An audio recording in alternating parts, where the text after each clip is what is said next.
Desire, a force so primal, so deeply ingrained in our being, yet so misunderstood. You think you understand it, don't you? But let me ask you this. Do you truly know why you feel the way you do? Horniness. It's more than just an urge. It's a reflection of something far deeper. And today we're peeling back the layers to reveal the truth they won't tell you. Stay with me, because by the end of this journey, you'll see the world and yourself in ways you never imagined. Let's not dance around it. Horniness is a word that makes some of you laugh, others blush, and most of you uncomfortable. We've been conditioned to reduce it to biology, a simple cocktail of dopamine and hormones. But is it really that simple? Why do we feel it so intensely? Why does it control us? And more importantly, what is it hiding? Here's the uncomfortable truth. What you call horniness, it's not about lust. It's about longing, a craving for connection, for meaning, for something more. Think about it. How often do you feel this way and wonder, why? Today we uncover that answer.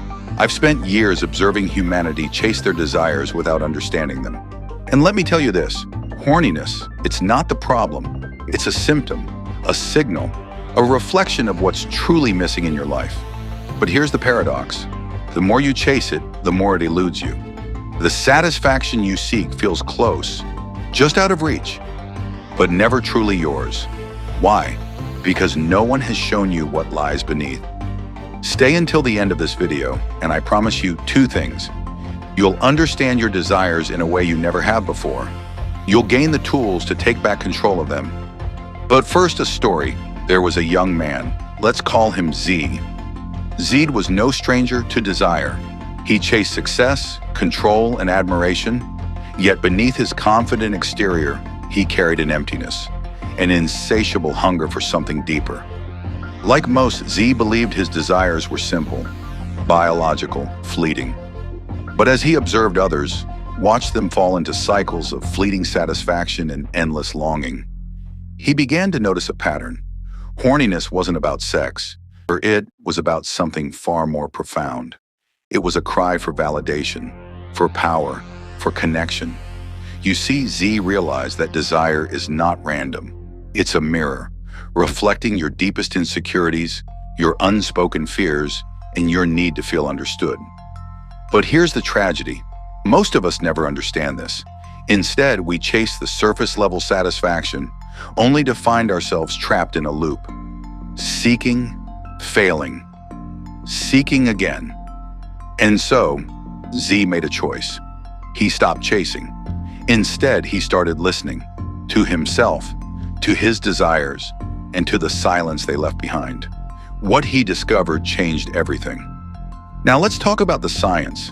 Psychology has long tried to explain horniness as a chemical reaction, dopamine, testosterone, evolutionary survival instincts. But isn't that explanation lacking? It tells us how, but it never tells us why. The truth is this: your desires are not just physical. They are emotional, spiritual, and psychological. They are the mind's way of crying out for what it cannot name. When you feel that overwhelming urge, ask yourself, what am I truly seeking? Is it pleasure? Or is it connection, validation, meaning? This is the part they don't tell you, the part they can't explain. Because understanding this truth doesn't just require science, it requires introspection. Here's the impossible truth. Satisfaction does not come from fulfilling your desires. It comes from understanding them. Horniness, desire, lust, whatever you call it, is not your enemy. It's your guide, a beacon pointing you toward what your soul craves most. But, and here's the hard part, you must be willing to confront it, to sit with it, to ask yourself the uncomfortable questions. What am I afraid of? What am I truly missing? Most people run from these questions. They hide behind distractions, fleeting pleasures, and shallow connections. But you're different. You're here. And that tells me you're ready to see the truth. So now you know. Horniness is not just an urge. It is a mirror, a reflection of your deepest needs, your hidden fears, and your untapped potential. The question is, what will you do with this knowledge? Will you ignore it, or will you embrace it?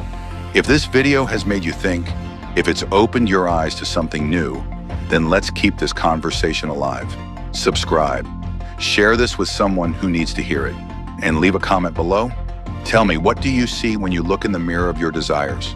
Until next time, stay curious, stay introspective, and most importantly, stay in control.